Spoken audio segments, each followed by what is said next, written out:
بسم اللہ الرحمن الرحیم۔ اردو اسلامک زون کو دیکھنے والوں کو پیار بھرا السلام علیکم۔ پیارے دوستو، آج کی ہماری ویڈیو کا عنوان ہے حضرت ابراہیم علیہ السلام اور سرزمین عراق کا تعلق۔ پیارے دوستو، حضرت ابراہیم علیہ السلام سرزمین عراق کے باسی تھے۔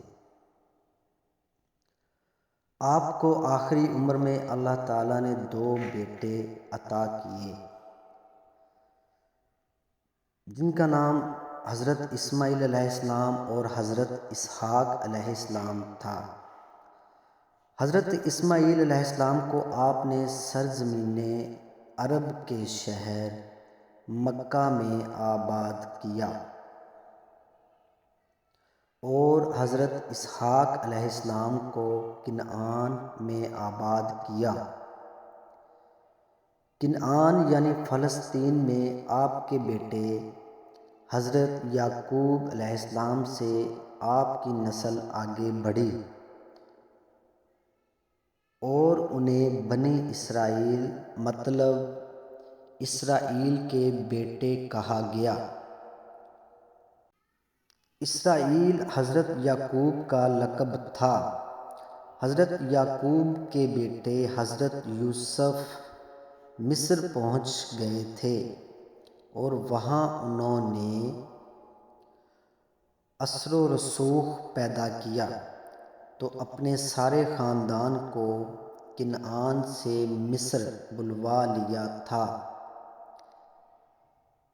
پیارے دوستو، یہ خاندان بڑا عرصہ مصر میں رہا، لیکن بعد میں یہ وہاں غلام بنا لیے گئے تھے اور اس طرح ان کا پہلا دور شروع ہوا جس سے انہیں حضرت موسیٰ نے نجات دلوائی تھی۔ حضرت موسیٰ نے اپنی قوم بنی اسرائیل کو دریائے اردن سے پار کے علاقہ فلسطین میں آباد کرنا تھا، لیکن قوم کی نافرمانی کی وجہ سے انہیں اللہ کے حکم سے 40 سال تک کے لیے صحرائے سینا میں بھٹکنے کے لیے چھوڑ دیا گیا۔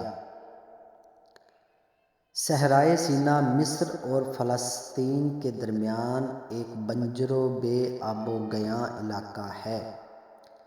بائبل کے مطابق حضرت داؤد علیہ السلام نے یروشلم فتح کیا اور اس کے پہلے بادشاہ بنے اور یروشلم میں ان کا مرکزی عبادت خانہ ہیکل سلیمانی حضرت سلیمان علیہ السلام نے جنات کی مدد سے تعمیر کروایا تھا، جو حضرت داؤد علیہ السلام کے بیٹے تھے۔ اس معبد کی یہودیوں کے لیے وہی حیثیت ہے جو مسلمانوں کے لیے بیت اللہ کی ہے۔ معبد میں پیارے دوستو، اس ویڈیو میں یا اس کا جو لفظی مطلب ہے وہ چرچ، عبادت کی جگہ، کلیسا وغیرہ ہے۔ پیارے دوستو، اگر آپ تاریخی، سائنسی، اسلامی معلوماتی ویڈیوز کے شوقین ہیں تو ہمارا چینل ضرور سبسکرائب کریں تاکہ آپ کو اس طرح کی مزید ویڈیوز دیکھنے کو مل سکیں۔ شکریہ۔ اللہ حافظ۔